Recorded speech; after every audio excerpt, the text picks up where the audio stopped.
You're listening to the Beyond Measurements and Image podcast, where we build healthier lifestyles, elevate your well-being, and transform lives. Welcome to BMI. I'm your host, Dr. Drew Crawford. I'm a board-certified gastroenterologist and obesity medicine specialist. Thank you for joining me today on the Beyond Measurements and Image podcast. Today, we are going to discuss your why. What is your why? What is your reason for wanting to start this journey of weight loss? Mark Twain said that the two most important days in your life are the day you were born and the day you found out why. I think there's a lot of truth to that. Knowing your purpose gives you a much deeper meaning in life. Surprisingly, a lot of people bump through life and don't really ever have kind of a self-inventory where they really sort that out. And although your personal why for what the purpose of your life is beyond this podcast, I do think it's very important that you drill down on your why for weight loss. I think with weight loss and starting a healthier lifestyle, it really helps you to have an emotional connection and a relational connection to why it is that you're pursuing this, because this isn't an easy journey that you're embarking on. And I think if you really drill down and ask yourself why, not just a first order question, but a second and third and fourth, each question followed by the question why. So let's just say at the beginning of this weight loss journey that you ask yourself this question: why do I want to lose weight? And your answer is for my kids. So then the next question is why? Why do you want to lose it for your kids? So the answer may be something like, I want to lose it for my kids so that I don't embarrass them when I'm at school with them. And then the next question is, why do you not want to embarrass them? Well, I don't want to embarrass them because I want to be able to participate, right? I don't want to be the mom or dad sitting on the sidelines. I want to be the mom or dad that is up there participating in the activities. Well, why do you want to do that? I want to do that for one, it just helps to build those little memories with my kids. But also I want to do that because I want to set an example. Well, why do you want to set an example? I want to set an example because I don't want my kids then to grow in to become overweight or obese and have the same struggles with their kids and my grandkids. But why is that important? Well, I think it's important that we have these relationships and they're deeper connections. They're not observatory. They're not me sitting on the sidelines watching. They're me participating. So I think if you just ask yourself why each time and really drill down, it'll really help you to determine what your why is. And you're likely to have multiple whys, and that's important. And I think that if you grab a piece of paper and a pen and you write down your whys and then you drill down on them like we've talked about and you just keep asking, then you'll begin to see some common denominators. And maybe you'll find one or two or three common factors that cross all of your reasons for why. And those can really help solidify and give you that emotional and relational connection to this journey. Now, of course, you can just set out to lose weight because you want to lose weight, and there's nothing wrong with that. But I think if you have a big goal, and oftentimes you can really tie into that at a deeper level, I think it helps you because then when you have that lack of motivation and when you're really kind of struggling, you can tap into that. And I think it may be important that once you know what your why is, maybe you share that with some of the people that are on this journey with you. Maybe it's the people that you're doing it for. Maybe it's just people that you've asked to help hold you accountable. Maybe you write it on your mirror in the morning, and maybe you put it on the wallpaper of your phone so that every time you open your phone, you see it. But just that little connection may help you to overcome some of the obstacles that you're going to encounter and some of the lack of motivation. And it's okay if you fall off. We know that each time you start over, you're just that much more experienced, right? We don't gain a lot of knowledge from our successes. We gain a lot of knowledge from our failures. When we fall and when we've missed the mark, that's okay. You just gather the information of where you went wrong, and it helps you to kind of right the ship. And having this motivation and this why should really help you. One of the things that I think is important is to kind of treat this like an addiction. You need to think about each bite that you take, right? And I don't mean literally every single bite, but when you're sort of tempted with a piece of cake or you're tempted with a bagel or a cupcake or whatever your weakness is, you need to think, is this worth it, right? Is this worth the sacrifice that ultimately I'm making, right? It seems like a tiny little deal to go ahead and eat that cupcake, right? It's not that big a deal. But if ultimately you're doing it for your kids or your grandkids or whatever you determine that your why is, are you taking that from them? And again, it's that connection that I'm trying to draw so that you'll have that bigger overarching goal, and it'll help you to reflect back and think, yeah, that cupcake, it does sound really good. And your brain is firing off. These neurotransmitters want you to take it and you feel like you deserve it, right? And all these things. But you just have to kind of override that, and having a bigger why, a bigger purpose, I think will help.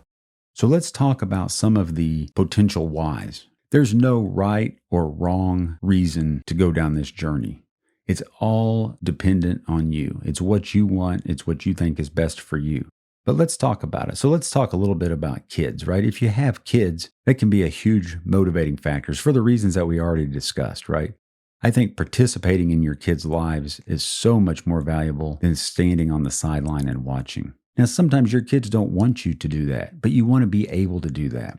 Right? You want to have that ability and to be in some sort of shape where I'm not saying that you have to go do some major event with them, but you don't want to not be able to go out onto the basketball court if they're receiving a trophy, or go out on the football field, or go out and do something with them, or to participate or celebrate with them because you're too big, or you're too embarrassed, or you think you'll embarrass them. So kids make a great why. And setting an example is great. What we know is that if a kid has one parent that's overweight or obese, they have a 50% chance of becoming overweight or obese themselves.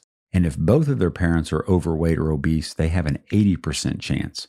So by breaking this cycle, by getting yourself into shape and having a healthy lifestyle, not only does it set an example, but statistically it improves the likelihood of them not becoming overweight or obese. So in addition to kids, grandkids serve as another motivating factor. A lot of times we don't really come to the realization, or at least come to the point in our lives where we want to do something about it until a little bit later in life, maybe around the time that we start to have grandkids. And again, you want to be able to participate in their lives. Not only do you want to be able to participate in your kids' lives, but as you get older, right, there's just more chronic illness that can come along with age. And so to the extent that you can hold off on those things, right, then you can participate in your grandkids' lives. And so I think grandkids serve as a great motivating factor to lose weight. Some of the chronic illnesses in particular we've talked about before, specifically type 2 diabetes, hypertension, coronary artery disease, stroke, lots of cancers, sleep apnea. All of these things contribute to our poor health. And again, like we talked about on the last episode, losing approximately 5% of your body weight really helps to reduce the risk of all of those diseases. If you can come to the point where you really begin to recognize that these things are important, not only are they important for just your overall longevity, but also making yourself healthier so that you can participate in the things that you want to participate. What good is it to live a long life if you're not healthy? There's a health span and there's a lifespan. And you don't want to maximize the number of days on this earth, or at least I don't want to maximize the number of days on this earth. I want to maximize my healthy days on this earth, the days that I can do the things that I want to do. I don't want to be 99 and in a nursing home, unable to walk, unable to take care of myself. But I don't want to be 69 or 59 and do that either. I want good health. And we know that a big portion of good health comes with making healthy choices now, getting our weight to within ideal body range, controlling the metabolic factors that we can, and really pulling ourselves together. So here's another why. How about improve relationships and social interactions? This can be anything from your spouse to your coworkers to just the friends that you hang around with. So let's talk about your spouse.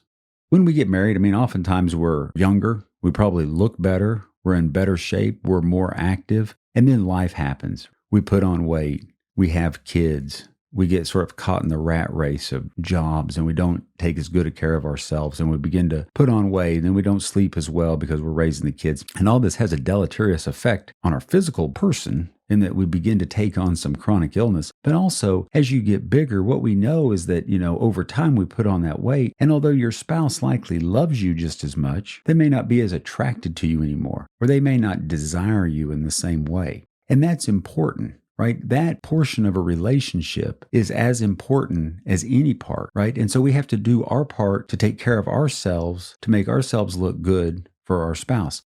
So I'm not saying that the relationship is that superficial, but that is what attracted you. And that is a component of maintaining a relationship. You want to be desirable. You want to feel desirable. And in any relationship, right, you want to improve that relationship and make it the best that you can in the social interactions, right? If you go out with a bunch of your friends and they're all 130 pounds and you're 230 pounds, you may be very comfortable in your skin, right? You may feel okay with that, but you may not, right? And you may want to get down there. So that may be your why, to improve relationships and social interactions. And how about just overall self-esteem?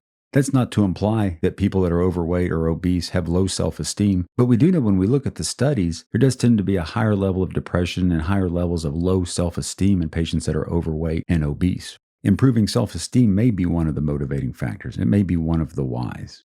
Talking about relationships, fertility. Overweight and obese patients can run into fertility problems. Oftentimes over a certain BMI, patients are sent to a maternal fetal medicine specialist, right? Because we know they have a higher incidence of gestational diabetes and complications associated with their weight. So fertility may be your why. How about simply physical appearance? Maybe you want to be able to get into a certain size dress or a certain size pair of pants. Maybe you just want to look different. Maybe it's nothing more than aesthetics for you. That may be your why. I have a feeling if you ask yourself why on multiple levels, if you continue to ask that question, I think that you'll probably find that it's more than just physical appearance, but that may be a part of it, right? That may be one of the early answers to the why. But as you drill down, it may be more a deeper connection with your spouse, a better situation at work, an ability to make your children proud, or at least not be ashamed of you if you're overweight or obese.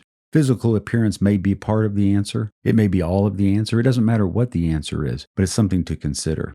How about fitness goals, right? That can be one of the whys. Maybe you're 350 pounds and you've never ran a mile and you just want to run a mile. That's a very reasonable goal. Or maybe you want to run a 5K, or maybe you want to bike, search baseball league, whatever your fitness goal is. And again, there's no right or wrong to the whys. Another thing that we run across as we get older, not only do we start thinking about our mortality, we start thinking about these complicated health issues that start to arise.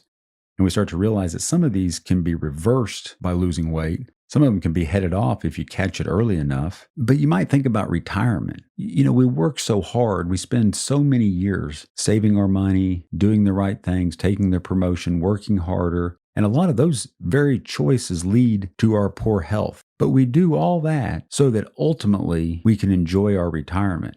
And so we've saved all this money and we get to where we're 62 or 65 or 67, whatever age we retire at. But at that point, we've got a nice nest egg of money that we've saved, that we've spent so much of our life saving, maybe even deferring activities and things that we would have liked to have done when we're younger. So we save all that money so that we can retire, only to have accrued such poor health habits that we're overweight, we're obese, we're diabetic, we're pre-diabetic, we're on blood pressure medicines. Maybe we've had a heart attack and we've got stents, we're on blood thinners, or we've had a stroke, or we picked up a diagnosis of cancer somewhere along the way. There's a fantastic book by a guy named Bill Perkins. It's called Die with Zero. I highly recommend it. But he talks about this very thing, where we really look toward a retirement, but we don't take the time to enjoy life on the way. So that's a great book. I think it's worth reading, but it's a side note for a why. Retirement, right? Being able to do the things that you want to do in retirement, being able to be physically active and participate in the activities that you want to do, whether it's travel or just be with your family, having the ability to do that and having the health and the well-being. Remember, everybody that's 300, 400, 500 pounds overweight, everybody that's even 50 pounds overweight, everybody that's overweight at one time was only 5 pounds overweight or 10 pounds overweight or 15 pounds overweight. It all starts small. So it doesn't matter where you're at this point, but just identifying that you're there, setting the goals like we talked about, and now determining a why. Another why is you don't want to be a burden to your family. Again, oftentimes these things come in retirement years. And some of you listening to this may be very young and you're thinking, gosh, I don't even have kids. And I don't know why you're talking about grandkids and retirement. But it's a spectrum, right? The things that we do now, the things that you do young, really start to mold and determine how things turn out for you. And if you go astray, that's okay, right? You can reverse these things. But the earlier you can catch them and the earlier you can get on it, the earlier you can make these changes. So again, relationships, whether it's spouse, kids, coworkers, grandkids, personal self-esteem, trying to head off poor health, maybe something as simple as a fitness goal or physical appearance, what you want to do in retirement, not being a burden, setting an example for your kids. These are all examples of why. So again, I just encourage you to really think about your why. Why do you want to do this? Why is it important to you? And then maybe taking that, really drawing an emotional connection to that, I think sharing that with those people, at least some of them, people that help hold you accountable, and then embark on it. We've talked a lot about obesity and setting goals and tracking weight and tracking energy. And next week, we're going to talk about the GLP-1s and a lot of the other options that we have for losing weight. But just having a good self-inventory and just a good, honest conversation with yourself about what it is that's important to you and why you want to make these changes now, because likely these habits are ingrained and they're going to be difficult to overcome. And so you need to have a connection to it that will help you bridge that gap. So it's not just a matter of, I need to lose a few pounds, right? It's, I want to be there for X. So I hope today's conversation helps us all just get a little bit closer to the starting line. I'm your host, Dr. Drew Crawford. Join me next week as we go beyond measurements and image to build healthier lifestyles and elevate your well-being on the BMI podcast. See you then. The BMI podcast is provided for educational and informational purposes only and does not constitute providing medical advice or professional services. Be sure to check out our description below for our website and social media platforms.